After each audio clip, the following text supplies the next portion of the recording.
नमस्कार, मैं हूं सुधांशु मिश्र और आप देख रहे हैं सर्किल न्यूज़। आज मौसम का मिजाज फिर बदला है। सुबह से ही बारिश हो रही है। हालांकि सुबह हल्की बूंदाबांदी हुई, उसके बाद तेज बारिश हुई और कई टुकड़ों में बारिश हो चुकी है। शहर में जगह जगह जाम लगा हुआ है, लेकिन राजनीतिक जो तापमान है वो जरूर गर्म है।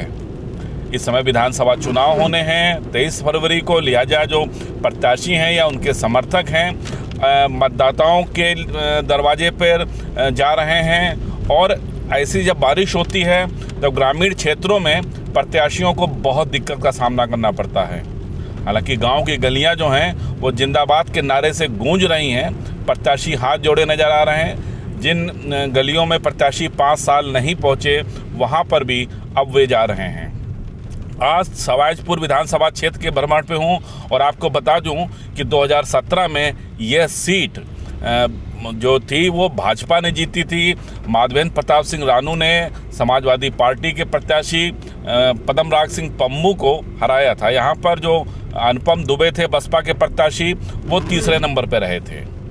इस बार भी जो भाजपा के सिटिंग एमएलए हैं माधवेंद्र प्रताप सिंह रानू, पार्टी ने उन्हीं पर भरोसा जताया है और सपा ने भी अपना प्रत्याशी पदमराग सिंह पम्मू को ही बनाया हुआ है। हाँ, बसपा ने अपना जरूर प्रत्याशी बदला है और राहुल तिवारी को प्रत्याशी घोषित किया है। इसके अलावा कांग्रेस से समाजसेवी राजवर्धन सिंह राजू चुनाव लड़ रहे हैं। काफ़ी रोचक चुनाव है और आपको बता दूं बड़ा दुर्गम क्षेत्र है ये।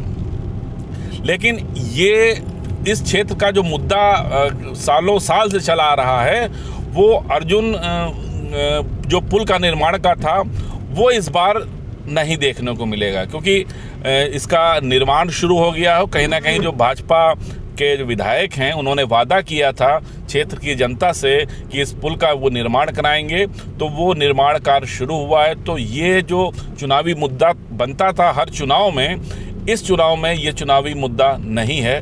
बाकी सब चुनावी मुद्दे हैं, चाहे बिजली, पानी, सड़क, शिक्षा, स्वास्थ्य, ये सब चुनावी मुद्दे जो हैं वो जरूर प्रभावी हैं। जैसे मैंने आपसे कहा कि बड़ा दुर्गम क्षेत्र है ये, क्योंकि कटियारी बहुत सी जगह ऐसी हैं जहां पर प्रत्याशी का पहुंचना ही बहुत मुश्किल काम होता है। कुछ क्षेत्र ऐसे हैं जहां पर नाव के सहारे ही प्रत्याशी पहुंच सकते हैं, क्योंकि बीच में नदी है, पुल नहीं है वहां पे। तो कहीं ना कहीं प्रत्याशियों को काफ़ी मुसीबतों का सामना करना पड़ता है। और ऐसे बरसात जब होती है तो मुसीबत और बढ़ जाती है।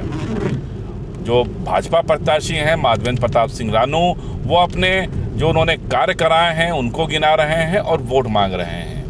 वहीं जो सपा प्रत्याशी हैं पदमराग सिंह पम्मू, वो नाकामियां बता रहे हैं और क्षेत्र में जो समस्याएं हैं उनको गिना रहे हैं, उसके आधार पर वोट मांग रहे हैं। इस क्षेत्र में एक चीज़ और आपको बता दूं, इस क्षेत्र में ब्राह्मण और ठाकुर मतदाता के साथ जो यादव मतदाता हैं उनकी भी संख्या बहुत ज़्यादा है। निश्चित तौर पे जो तीनों ये हैं चुनाव में निर्णायक भूमिका अदा करती हैं जातियाँ। इसके अलावा आपको बता दूं कि जो कांग्रेस के प्रत्याशी हैं राजवर्धन सिंह राजू, ये पहली बार चुनाव लड़ रहे हैं। गौरिया एक गांव है सवाईजपुर क्षेत्र में, वहाँ के रहने वाले हैं। समाज सेवा के क्षेत्र में कई साल से जुड़े हुए हैं। इस क्षेत्र में उन्होंने काफ़ी काम भी किया है, काफ़ी लोगों की मदद की है। तो उस मदद के भरोसे वो इस चुनावी समर में कूदे हुए हैं। बसपा प्रत्याशी हैं, उनका कैडर वोट है, उसी के दम पर वो चुनाव लड़ रहे हैं। ब्राह्मण वोट मैंने जैसे कहा कि बहुत ज़्यादा संख्या में यहाँ पर हैं, तो कहीं ना कहीं वो ब्राह्मण वोटों पर भी अपना अधिकार समझ रहे हैं या ये जान रहे हैं कि ये वोट उनको मिलेंगे। तो कुल मिला के यहाँ पर अगर देखा जाए तो लड़ाई चारों प्रत्याशियों में नज़र आती है। हालांकि इसका फैसला अब 23 फरवरी को मतदाता करेंगे कि उन्होंने किसके पक्ष में वोट डाला, और इसका जो परिणाम है वो 10 मार्च को पता चलेगा। 52 रोड पे इस समय मैं जा रहा हूँ और बारिश अभी भी हो रही है, और जो कहीं ना कहीं बारिश एकदम से रुकती है और फिर तेज़ हो जाती है। ओले नहीं पड़े वही अच्छा है, क्योंकि मैं देख रहा हूँ कि चाहे मेरे दाएं साइड हो या बाएं साइड हो, यहाँ पर फसल लहरा रही हैं। सरसों इस बार बहुत ज़्यादा हुई है, क्योंकि सरसों काफ़ी महंगा बिकी, तेल भी बहुत महंगा रहा, और लिहाजा इस बार जो किसानों ने सरसों को करना मुनासिब समझा, तो सरसों बहुत हुई है। लेकिन बीच में जैसे कि अभी बारिश हुई थी, ओले गिरे थे, उसकी वजह से थोड़ी सी प्रभावित ज़रूर हुई थी, लेकिन बहुत ज़्यादा नुकसान नहीं हुआ है। लेकिन अगर इस मौके पे जब बिल्कुल फूल आया हुआ है, कहीं बाली आ गई हैं, ऐसे में अगर बारिश बहुत ज़्यादा होती है, हवा चलती है, पलटने का भी डर होता है, ओले गिरते हैं अगर हैं, तो फसल बहुत ज़्यादा नुकसान हो सकता है। मौसम विभाग का कहना है कि ये बारिश जो है वो अभी रहेगी, बरकरार रहेगी कल तक, और कम से कम इसकी संभावना है इसी तरह के मौसम की। तो लिहाजा पूरी एहतियात बरतें, क्योंकि कोरोना संक्रमण अभी ख़त्म नहीं हुआ है, रोज़ ही केस निकल रहे हैं। कल भी 50 से ज़्यादा केस निकले थे, लेकिन जो एक्टिव केस हैं उसकी संख्या जो है वो चूँकि 1000 के नीचे है, तो कुछ बंदिशें हटा दी गई हैं। और लेकिन जो प्रत्याशियों के लिए अभी भी कई बंदिशें हैं, उसकी वजह से वो जो उनका प्रचार अभियान है वो गति नहीं पकड़ पा रहा है। लेकिन इस बार प्रत्याशी जो है डोर टू डोर, हालांकि हर बार करते थे, लेकिन इस बार कुछ ज़्यादा ही करना पड़ रहा है।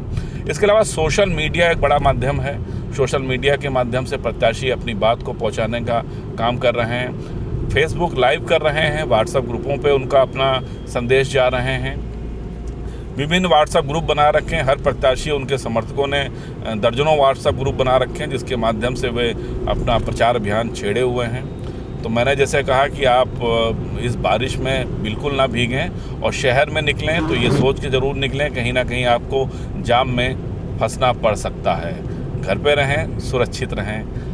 मैं जा रहा हूँ सवाजपुर क्षेत्र में, जैसे मैं आपको बताया, वहाँ की क्या हाल है, राजनीतिक माहौल क्या है, लोगों का क्या कहना है, इसकी जानकारी मैं ज़रूर दूंगा। देखते रहिए सर्किल न्यूज़। नमस्कार।